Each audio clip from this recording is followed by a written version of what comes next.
سید زوار حسین نقوی صاحب سے کہ وہ آپ اسٹیج پہ آئیں اور آپ تمام عزیزانوں سے خطاب فرمائیں. جناب مولانا سید زوار حسین نقوی. بابا سے بلند تر صلوات.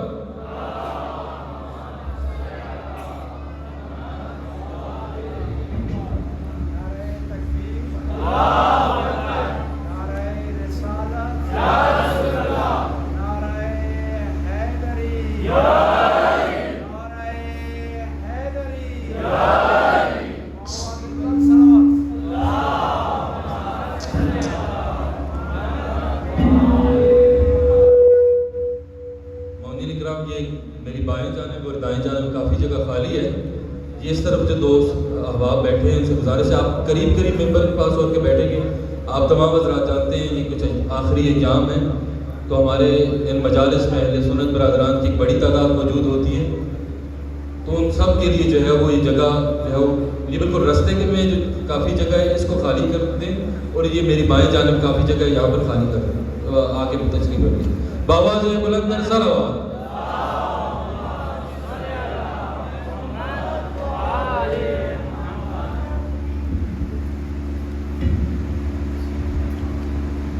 دیگر بابا سے بلند تر صلوات.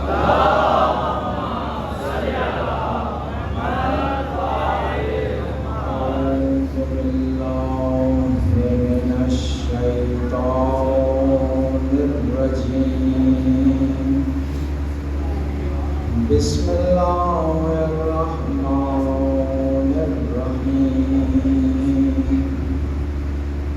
الحمد للہ الذی لا یبلغ مدحته القائلون ولا يحصي نعما ولا الدون ولا يؤدي حقه المجتهدون الذي ليس لصفته حد معدود ولا نعت موجود ولا أجر ممدود الذي فطر الخلائق بقدرته ونشر الرياح برحمته ثم الصلاة والسلام على أشرف الأنبياء والمرسلين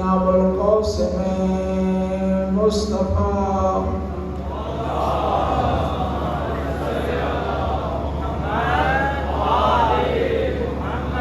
وعلى عترته الطيبين الطاهرين المعصومين المظلومين ولعنة الدائم على أعدائهم أجمعين من الآن إلى لقاء يوم الدين. بسم الله الرحمن الرحيم. قال الحسين عليه السلام نحن أهل بيت النبوة ومعدن الرسالة ومختلف الملائكة بنا فتح الله وبنا يختم صلوات الرسول.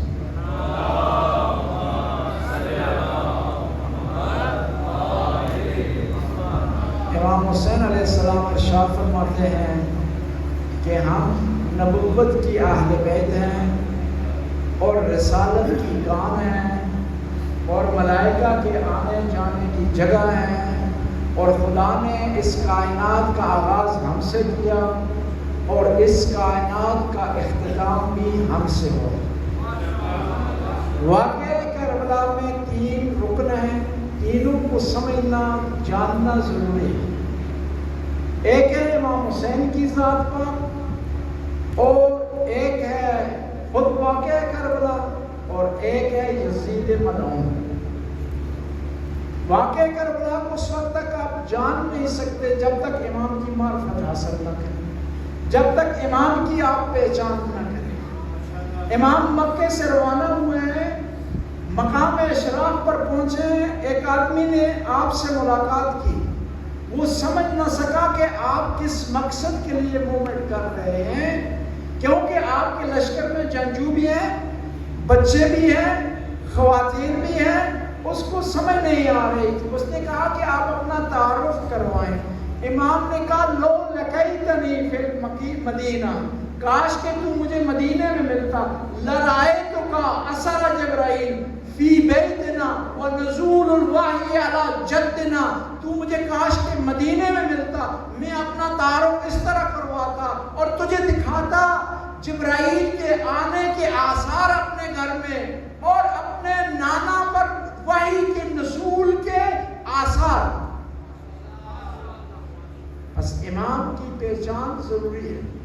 ماہرین نفسیات کہتے ہیں کہ ایک آدمی کو پہچاننا ہو، اس سے متعلق جانکاری حاصل کرنی ہو، اس سے متعلق معرفت حاصل کرنی ہو، تو اس کے 5 معیار ہیں، 5 سکیل ہیں، 5 ترازو ہیں، ان پر اس شخصیت کو اتاریں تو آپ سمجھ جائیں گے کہ یہ آدمی کس شخصیت کا مالک ہے، کس مقام پر ہے، کس منزلت پر ہے۔ پہلا معیار یہ ہے کہ اس کے آباء و اجداد کون ہیں۔ آپ جب کسی ڈاکٹر کے پاس جاتے ہیں، بیماری کا اظہار کرتے ہیں، تکلیف کا اظہار کرتے ہیں، تو ڈاکٹر کا پہلا سوال یہ ہوتا ہے کہ یہ بیماری کیا آپ کے خاندان میں تو نہیں ہے، اب آپ کے آباء و اجداد تو نہیں ہے۔ بس انسان بیماریاں، اچھائیاں، برائیاں، جسمی بیماری، روحی بیماری اپنے اسلاف سے لیتا ہے، اپنے آباء و اجداد سے وراثت میں لیتا ہے۔ امام حسین کو اگر اس کلیے قانون پر اگر آپ پرکھنا چاہیں تو نانا سید الانبیاء ہے، بابا سید الاوصیاء ہے، اور ماں سیدۃ النساء ہے، بھائی سید شباب اہل الجنہ ہے۔ پیغمبر کی مشہور حدیث ہے ان الحسن والحسین سید شباب اہل الجنہ، حسن اور حسین جنت کے جوانوں کے سردار ہیں۔ جنت میں انبیاء جائیں گے، اوصیاء جائیں گے، اولیاء جائیں گے، سارے حسن اور حسین کی سرداری میں ہوں گے۔ آدم جائیں گے، حسن اور حسین کی سرداری میں ہوں گے۔ نوح جائیں گے، حسن اور حسین کی سرداری میں ہوں گے۔ ابراہیم جائیں گے تو حسن اور حسین کی سرداری میں ہوں گے، اور موسیٰ جائیں گے تو حسن اور حسین کی سرداری میں ہوں گے۔ عیسیٰ جائیں گے تو حسن اور حسین کی سرداری میں ہوں گے۔ سوال یہ پیدا ہوتا ہے کیا امام علی بھی حسن اور حسین کی سرداری میں ہوں گے؟ نہیں، حدیث کا دوسرا حصہ ملاحظہ فرمائیں، کہا ان الحسن والحسین سید شباب اہل الجنہ وابوہما افضل منہما۔ اب سوال یہ پیدا ہوتا ہے کہ اللہ کے رسول خاتم الانبیاء طٰہٰ، یاسین، مزمل، مدثر، شمس والضحیٰ کے مصداق جنت میں جائیں گے، کیا حسن اور حسین کی سرداری میں ہوں گے؟ وہ علی جو حسن اور حسین سے افضل ہے، وہ ارشاد فرماتے ہیں انا عبد من عبید محمد، میں محمد کے غلاموں میں سے ایک ادنا سا غلام ہوں۔ اس لیے تو پیغمبر نے ارشاد فرمایا، کہا یا علی 3 چیزیں خدا نے ایسی مجھے دی ہیں تو میرا ان میں شریک ہے۔ 3 چیزیں ایسی ہیں جو ان میں تو میرا شریک ہے، میرا پارٹنر ہے، میرے ساتھ یکسانیت رکھتا ہے۔ کہا یا رسول اللہ کون سی ایسی 3 چیزیں ہیں جس میں علی آپ کے شریک ہیں؟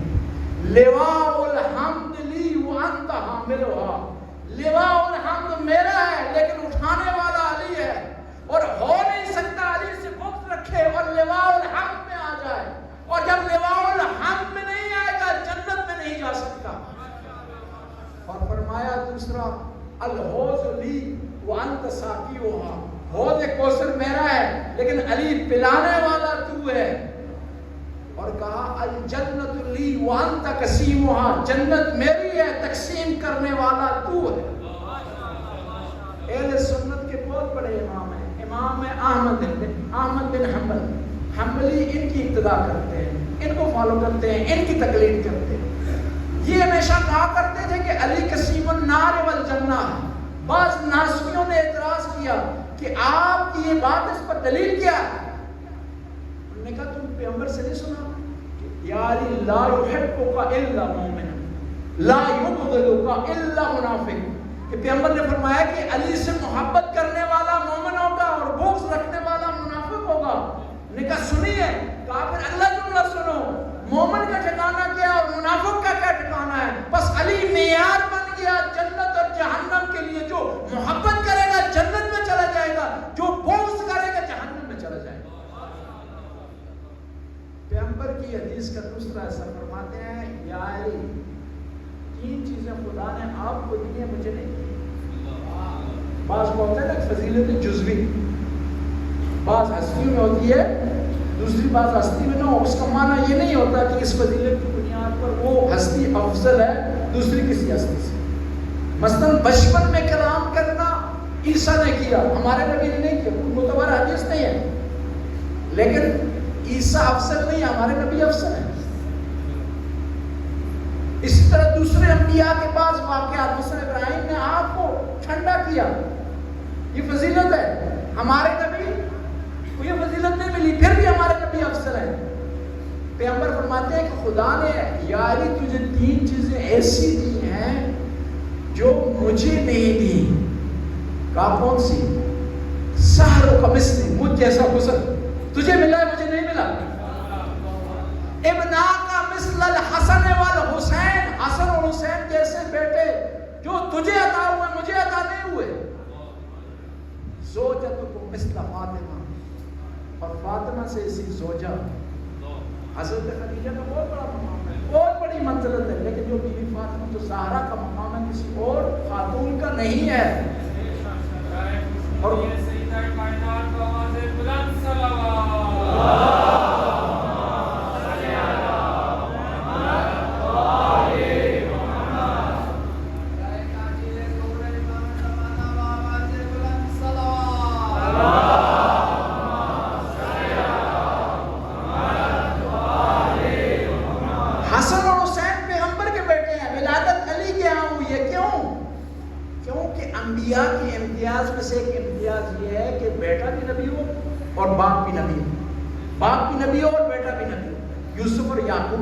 ابراہیم و اسماعیل, ابراہیم و اسحاق, زکریا و یحییٰ, یہ امتیاز ہمارے نبی کو بھی ملا.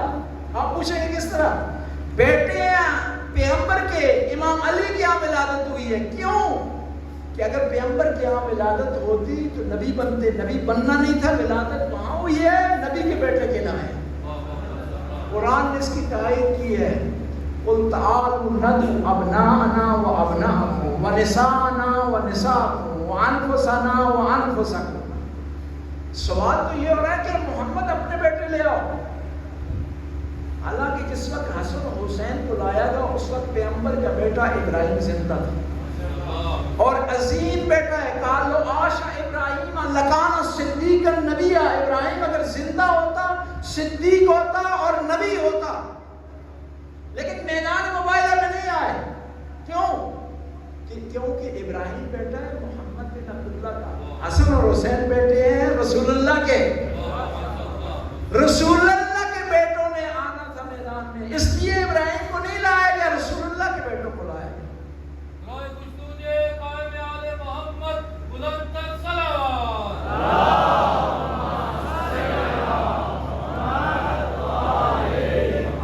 دوسری چیز جو انسان کی پہچان کا سبب بنتی ہے اور شناخت بنتی ہے وہ ماحول ہے. جس ماحول میں انسان جو ہے بڑھتا ہے, پروان چڑھتا ہے, اس کی تربیت ہوتی ہے. اور ماحول مختلف قسم کا ہو سکتا ہے. دوستوں کا ماحول ہو سکتا ہے, اسکول کا ہو سکتا ہے, گھر کا ماحول ہو سکتا ہے. اگر آپ چاہتے ہیں آپ کے بچے اہل بیت کے ماننے والے بنے تو ان کے لیے اچھا ماحول فراہم کریں. اور انسان کو دوست کے انتخاب میں, یعنی اچھا ماحول, دوستوں کا ماحول, اس کے انتخاب میں دقت کرنی چاہیے. مولا امیر المومنین ارشاد فرماتے ہیں ایاک و مصادق الاحمق, بے وقوف آدمی کی دوستی سے بچو. یرید یدفق یضرک. ایاک و مصادق الفاسق, فاسق فاجر آدمی کی دوستی سے بچو. انہ کالسراب یبعد لک القریب ویقرب لک البعید. کہ یہ وہ آدمی ہے جو سیراب کی مانند ہے, ظاہر کچھ اور دکھائی دیتا ہے, اندر سے کچھ اور ہوتا ہے. اور اسی طرح ہوا میدان کربلا میں. کچھ لوگ مومن دکھائی دیتے تھے. جب امتحان کا وقت آ گیا جدا ہو گئے, امام کے ساتھ نہیں دیا. عبید اللہ ابن جوفی ہے کربلا میں, امام کے خیمے کے قریب اس کا خیمہ لگا ہے. امام نے پیغام بھیجا تو یہ نہیں آیا. حجاج بن مسروق کو بھیجا, نہیں آیا. علی اکبر کو بھیجا, نہیں آیا. خود امام چل کر گئے ہیں. میں آپ سے پوچھتا ہوں, کیا امام اس لیے اسے بلا رہے تھے کہ ایک آدمی میں اضافہ ہو جائے, جمجم میں اضافہ ہو جائے؟ نہیں. کیوں کہ 72 مقابلے میں کتنے ہیں؟ 30,000. ایک کے مقابلے میں 417 ہیں. 417 ہیں. میں کہا کرتا ہوں یزید تو نے انصاف نہیں کیا. ایک کے مقابلے میں 2 بھیج دیتا, 10 بھیج دیتا, 20 بھیج دیتا. یہ نانصافی کی تو نے کہ ایک کے مقابلے میں کتنے؟ 417. لیکن قربان جو شہدائے کربلا پر ذرا برابر نہیں گھبرائے. شہدائے کربلا میں کہ آبس شاکری میدان میں داخل ہوئے ہیں, آئے تو ایک دفعہ دشمن پیچھے ہٹ گیا, 30,000 کا لشکر گھبرا گیا, اور جو مقابلے میں آتا تھا پھر نار ہو جاتا تھا. ڈٹے ہوئے ہیں مقابلے میں. عمر سعد نے کہا کہ اس کے قریب نہ جانا, دور سے پتھر سے مارو, کیونکہ قریب جاؤ گے تمہیں کھا جائے گا. جب دور سے پتھر آنا شروع ہوئے نا تو آبس شاکری نے زرہ اتار دی, اپنا خود اتار دیا. کہا آبس پتھر آ رہے ہیں, کیوں تم نے خود اتار دیے, کیوں زرہ اتارے؟ کہنے لگے چاہتا ہوں جو حسین کے عشق میں پتھر لگے نا ان میں کوئی چیز حائل نہ ہو. یہ ہمارے جب ماتمی سے قمیضیں اتارتے ہیں نا لوگ اعتراض کرتے ہیں یہ آبس شاکری کی سنت پر عمل کر رہے ہیں کہ حسین کے غم میں جو ہاتھ اٹھتا ہے نا اس کے اور سینے کے درمیان میں کوئی رکاوٹ نہ ہو, عشق کا صحیح معنوں میں مظاہرہ ہو. میں عرض کر رہا تھا کہ عبید اللہ نے جوفی نے خیمہ لگایا, امام کے کہنے پر نہیں آیا. امام خود چل کر طبیب دبار بطبہ, امام کیا ہے؟ ایسا ڈاکٹر ہے جو دوائیاں لے کر کے پھر رہا ہے, مریض کو ڈھونڈ رہا ہے. ورنہ اس عالم میں جہاں پیاس کا عالم ہے, جہاں سختی کا عالم ہے, جہاں بچے رو رہے ہیں, اس میں انسان کو فکر نہیں ہوتی کسی کو ہدایت کرے, کسی تک پیغام پہنچائے, کسی کو حدیث سنائے, قرآن سنائے, اپنا تعارف کروائے. امام یہ کہنے لگے کہ تجھے پتا ہے کہ میں میدان کربلا میں آ گیا ہوں, میں اکیلا ہوں, زینب میرے ساتھ ہے, بچوں کو لے آیا ہوں, ممکن ہے کہ میرا ساتھ دے. اس نے کہا کہ میں آپ کا ساتھ نہیں دے سکتا ہوں کیونکہ میری پراپرٹی ہے, میرا سامان ہے, میرے بچے چھوٹے چھوٹے ہیں, میرا کاروبار ہے. میں آپ سے پوچھتا ہوں حبیب ابن مزاحب کے بچے نہیں تھے؟ کاروبار نہیں تھا اس کا اہل و عیال نہیں تھا؟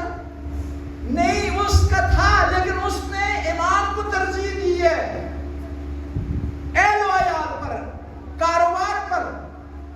آخر میں کہنے لگا کیونکہ آپ نواسہ رسول ہیں, چل کر آئے ہیں, تو میں آپ کی خدمت میں اپنا گھوڑا پیش کرتا ہوں, اپنی تلوار پیش کرتا ہوں. امام نے کہا اگر نہیں آنا چاہتا نا تو مجھے تیری گھوڑے کی ضرورت ہے, تیری تلوار کی ضرورت ہے.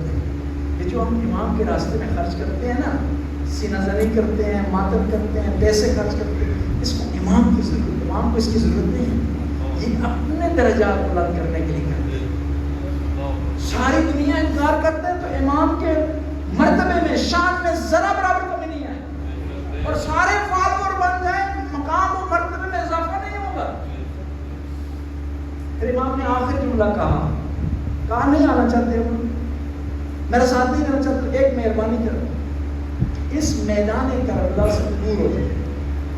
کیا کون ناصر رسول کہ عاشورہ کے دن میں کہوں گا حل من ناصر ینصرنا, حل من ذاب یذبحن علی رسول اللہ, حل من مغیث یغوثنا. تو جن کانوں پر یہ آواز پہنچے گی اگر لبیک نہیں کہیں گے, مجھے فالو نہیں کریں گے, تو دوزخ ان کے لیے واجب ہو جائے گی. ساتھ نہیں دے رہا, فالو نہیں کر رہا, بات نہیں مان رہا, پھر بھی اسے نجات کا درس دے رہے ہیں. میں آپ سے پوچھتا ہوں یہ آواز آپ نے کتنی دفعہ سنی ہے؟ یہ آدمی جو 40 سال اس کی عمر ہوگی ہے, کم از کم کچھ نہیں 30 دفعہ اس نے حل من ناصر ینصرنا کی آواز امام بارگاہ میں سنی ہے. جواب یہ ہے, اس کا آگے سوال ہوتا ہے سننے کے باوجود کون سا قدم ہم نے اٹھایا ہے؟ ہم میں کبھی تبدیلی آئی ہے؟ ہم نمازی نہیں تھے, نمازی ہو گئے ہیں, اخلاق ہمارا ٹھیک ہو گیا ہے, ہم حق حقوق ادا کرنے والے ہو گئے ہیں, ہم نے بہنوں کے حقوق ادا کر دیے, بزرگوں کے حقوق ادا کر دیے, بچوں کے حقوق ادا کر دیے. کیونکہ امام کسی ایک وقت کے لیے نہیں ہوتا, ایک قوم کے لیے نہیں ہوتا, ایک قبیلے کے لیے نہیں ہوتا. جس طرح وہ ایک وقت کے لیے نہیں, ایک قبیلے کے لیے نہیں, اس کا کلام, اس کی آواز بھی ایک قبیلے کے لیے نہیں ہے, ہمیشہ کے لیے ہوتی ہے. ہم نے اس آواز کا جواب دینا ہے, اور جو سنے گا جواب نہیں دے گا عملی طور پر, جس طرح امام نے فرمایا جن کانوں پر یہ آواز پہنچے گی اگر وہ اس پر لبیک نہیں کہیں گے دوزخ ان کے لیے واجب ہو جائے. میں عرض کر رہا تھا کہ دوسرا مرحلہ یہ ہے کہ انسان کی پہچان کے کہ وہ کہاں پلا بڑا ہے. امام حسین کی پرورش امامت کی آغوش میں ہوئی ہے, نبوت کی آغوش میں ہوئی ہے, رسالت کی آغوش میں ہوئی ہے, بی بی فاطمہ الزہرا کے ہاں ہوئی ہے, وہ عظیم ہستیوں کے ہاں ہوئی ہے.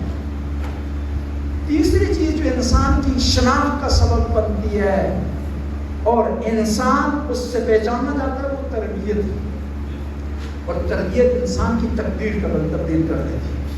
دو مثالوں میں ذریعہ عرض کریں گے اور پھر انشاءاللہ مسائل کی طرف جائیں گے. حضرت ابوبکر کے بیٹے ہیں محمد بن ابی بکر, تربیت کی وجہ سے اتنا بڑا بلند مقام پایا کہ امام علی ارشاد فرماتے ہیں محمد ابنی من صلب ابی بکر, کہ تربیت کے لحاظ سے میرا بیٹا ہے. اور امام جعفر صادق جیسی عظیم ہستی ارشاد فرماتی ہیں کہ مجھے فخر ہے کہ میرے نانا محمد بن ابی بکر ہے, کیونکہ ان کی والدہ بیٹی تھی قاسم کی, قاسم بیٹے تھے محمد بن ابی بکر. اور آپ سے سوال کرتا ہوں, جنہوں نے شہید کیا انہوں نے شجرے کو دیکھا تھا یا تربیت کو دیکھا؟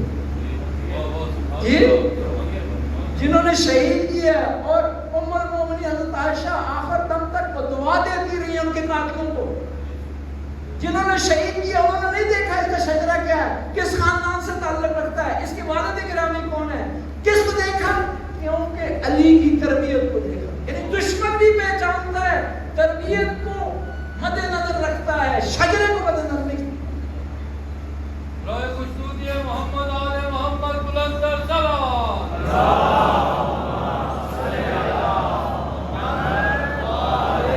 اسلام میں شجرہ معیار نہیں.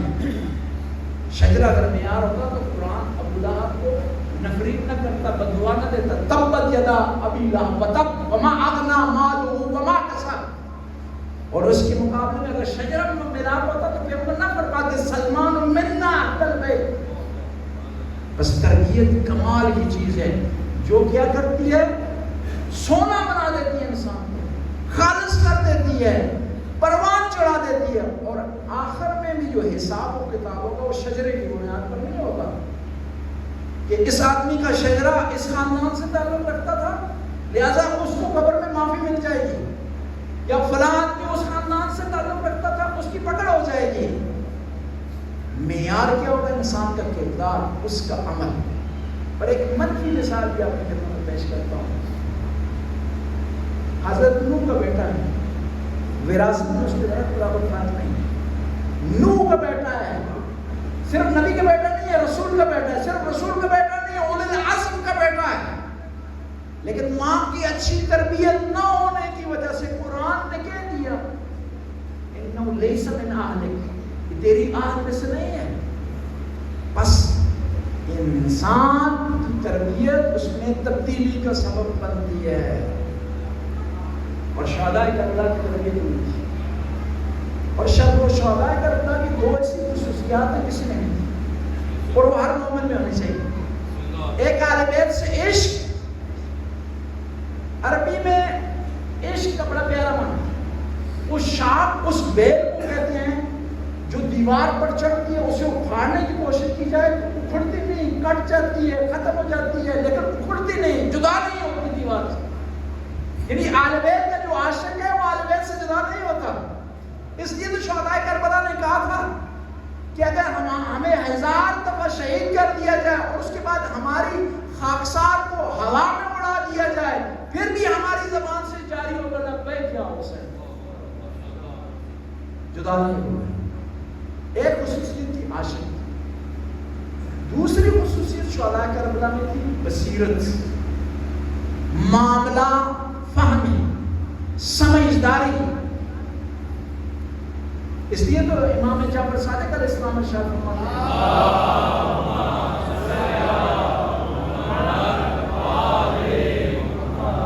امی العباس نافذ البصیرہ صلب الایمان. میرے چچا، انہوں نے یہ نہیں کہنا کہ میرے چچا بڑے بہادر تھے بہادر، اس خصوصیت کو نہیں کہنا کہ وہ بڑے شجاع تھے. کیا کہا؟ نافذ البصیرہ. یہ کیا کرتے تھے؟ اچھی بصیرت کے مالک تھے، سمجھداری انہوں نے کی. اور وہ بھی اس طرح 9 محرم کا معاملہ ہے. شمر آ کے خیموں کے قریب آ کر آواز دی ہے کہ اینا ابناء اختی، میری بہن کے بیٹے کا میں آپ کے لیے امان نامہ لایا ہوں. غازی عباس خاموش رہے جب تک مولا کی طرف سے آرڈر نہیں ملا. امام نے کہا کہ فاسق فاجر آدمی ہے لیکن جواب دینا ضروری ہے. عباس پوچھو کیا کہنا چاہتا ہے. جب پوچھا گیا تو اس نے کہا کہ میں آپ کے لیے امان نامہ لایا ہوں، سیفٹی لیٹر لایا ہوں، پناہ آپ کے لیے لایا ہوں، اسائلم لایا ہوں آپ کے لیے. امام نے کہا تجھ پر بھی لعنت اور تیری پناہ پر بھی لعنت. ہو سکتا ہے میں امام وقت کو چھوڑ کر تیری طرف آ جاؤں. یعنی کون سا عباس جو 3 دن سے پیاسا ہے،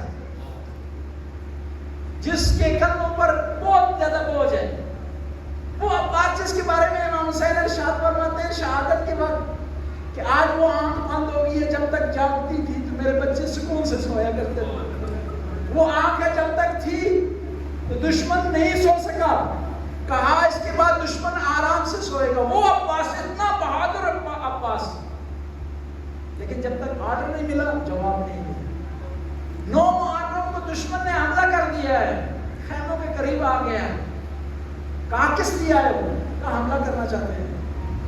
ہم اس کی عباس کی جگہ ہوتے یا اور کوئی بہادر آدمی ہوتا تو دشمن کو پہلے پیچھے دھکیلتا بعد میں بات کرتا.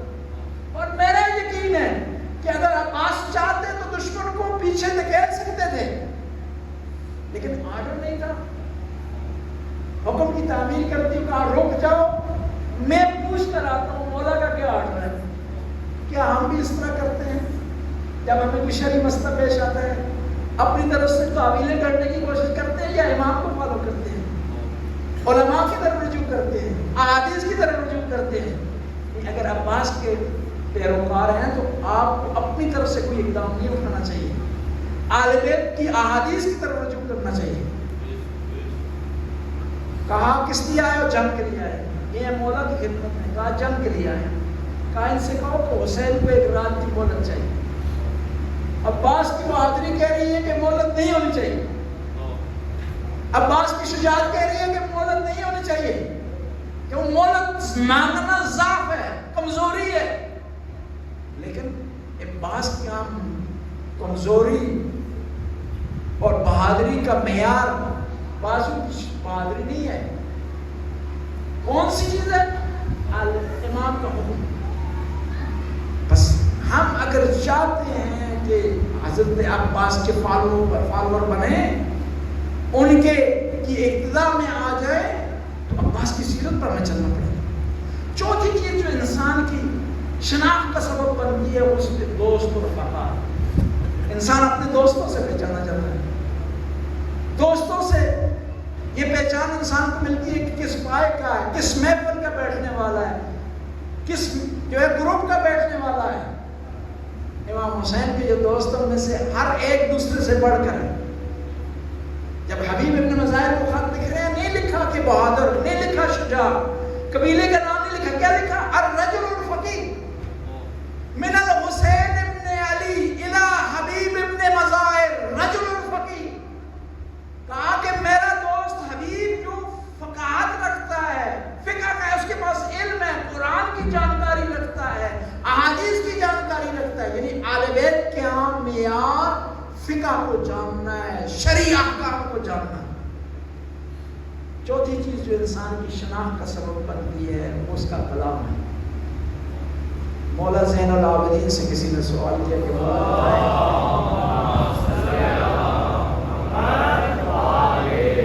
مولا بتائیں الکلام افضل ام السکوت، بولنا بہتر ہے یا خاموش رہنا بہتر ہے؟ فرمایا لکلہما آفات وَإِذَا سَلِمَ مِنَ الْآفَاتِ الْكَلَامُ أَفْضَلُ مِنَ السُّكُوتِ بِهِ بَعَثَ اللَّهُ الْأَنْبِيَاءَ۔ اگر دونوں میں خرابی ہیں، خرابیوں کو سائڈ میں رکھا جائے تو بولنا بہتر ہے خاموش رہنے سے۔ لیکن یہ کب بولنا بہتر ہے؟ اللہ کے رسول ہوں اور بول رہے ہوں خیبر میں لَأُوتِيَنَّ الرَّايَةَ رَجُلًا كَرَّارًا غَيْرَ فَرَّارًا يُحِبُّ اللَّهُ وَرَسُولُهُ، اللہ کے رسول ہوں، خندق میں بول رہے ہوں ضربۃ علی یوم الخندق افضل من عبادت الثقلین، احد کا میدان ہو، اللہ کی آواز آ رہی ہو لا فتح الا علی لا سیف الا ذوالفقار، اور غدیر کا میدان ہو، پیغمبر بول رہے ہو من کنت مولا فہذا علی مولا، اللہم والہ ومن والہ وانصر من نصرہ واخذل من خذلہ۔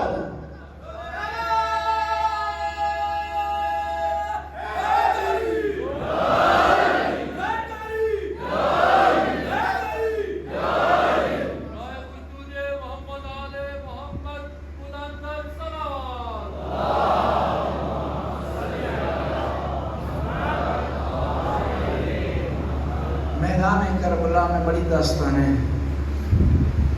امام علی علیہ السلام جب اس صفین سے واپس آ رہے تھے، میدان کربلا میں رک گئے، آنکھ لگ گئی، اٹھے ہیں خوف سے، رونا شروع کر دیا۔ حسن اور حسین قریب آ گئے، اصحاب آ گئے کہ مولا کیوں رو رہے ہیں؟ ہمیں تو جنگ میں شکست نہیں ہوئی، ہم تو دشمن کے خیمے تک پہنچ گئے۔ کہانی اس وجہ سے نہیں رو رہا ہوں، میں اس میدان میں نے ایک منظر دیکھا ہے جس کی وجہ سے میں رو رہا ہوں۔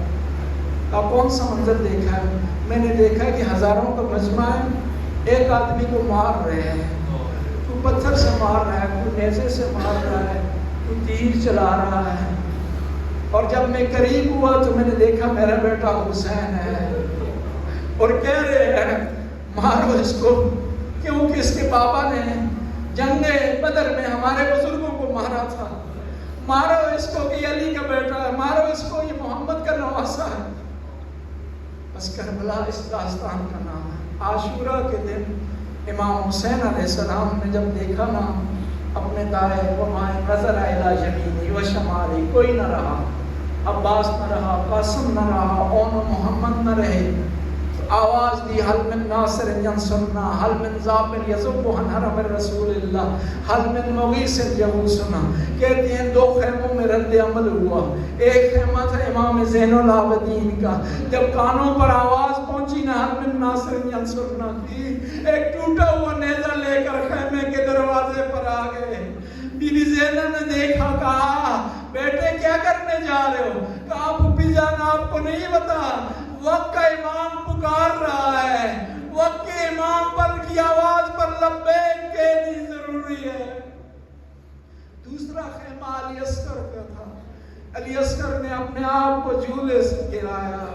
علماء اکرام تشریف فرما ہے، جب امام نے دیکھا علی اصغر جھولے سے گر گئے ہیں نا، مومنین اکرام جب کسی کو پیاس لگتی ہے نا تو پہلے ہونٹ خشک ہوتی ہے، اس کے بعد زبان خشک ہوتی ہے، پھر گلا خشک ہوتا ہے، پھر معدہ خشک ہوتا ہے۔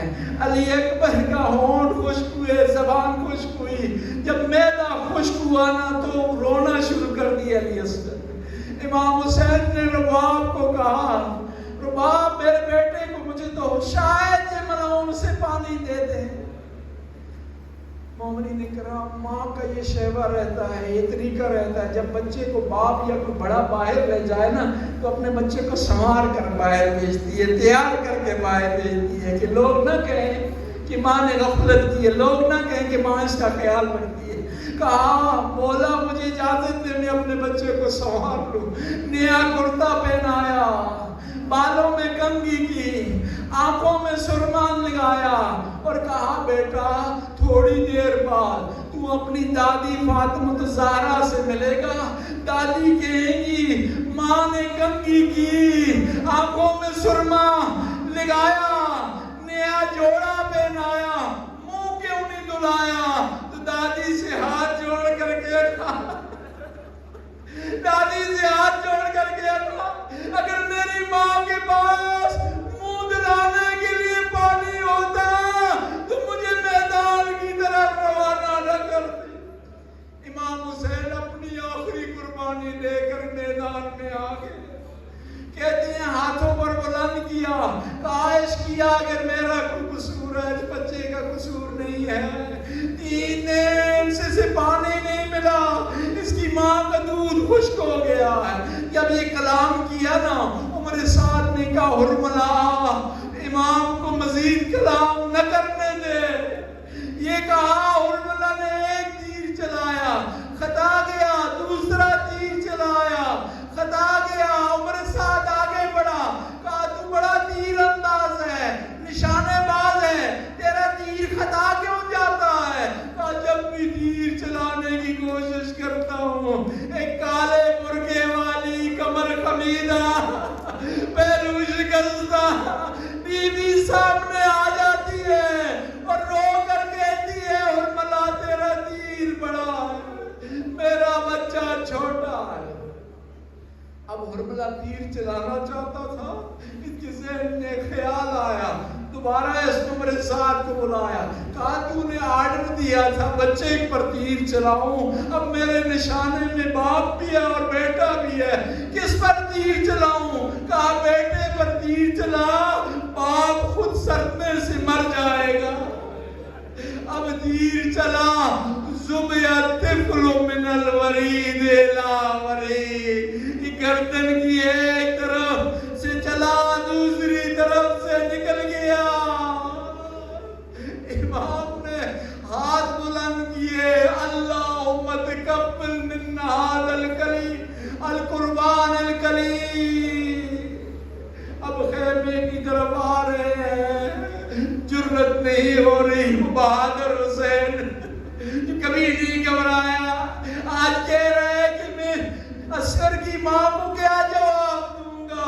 7 دفعہ خیمے کی طرف بڑھنے کی کوشش کی, آخر میں خیمے کے پیچھے جا کر کے ایک ننھی سی قبر کھود کے علی اکبر کو, علی اصغر کو دفن کیا. 11 محرم ہوئی, ان ظالموں نے سر گنے, سر 72 نہیں تھے 71 تھے. ان ظالموں نے کہا کہ اس بچے کا سر کہاں ہے جس کو آخری وقت میں حسین لائے تھے, پانی پلانا چاہتے تھے, حسین کی آس تھی, امید تھی. ایک ظالم نے کہا میں نے دیکھا ہے خیمے کے پیچھے کافی دیر حسین بیٹھے رہے ہیں, یہ آئے ہیں زمین میں نیزے مارتے مارتے, جب خیمے کے پیچھے پہنچے زمین میں نیزہ مارا گیا. جب نیزے کو باہر نکالا ایک ننھی سی لاش نیزے کے ساتھ باہر آ گئی. الا رحمت اللہ قوم الظالمین فسیعلم الذین منقلب ینقلبون. خدا اس قلیل سی حاضری کو قبول و منظور فرما, ہمارے گناہوں سے درگزر فرما, نیک کام کرنے کی توفیق عطا, حاضرین کی توفیقات میں اضافہ فرما, رزق میں وسعت عطا فرما, اولاد کو نیک اور صالح بنا, مرحومین کی مغفرت فرما. خدایا حضداروں کی حفاظت فرما, پوری دنیا میں مجالس ہو رہی ہیں, جلوس ہو رہی ہیں, جلوسوں مجالس کی حفاظت فرما, علماء کرام کے ذکر کو قبول فرما, نواخانوں کی حاضری کو قبول فرما, ذاکرین حضرات کی توفیقات میں اضافہ فرما. ربنا آتنا فی الدنیا حسنہ وفی الآخرۃ حسنہ وقنا عذاب النار.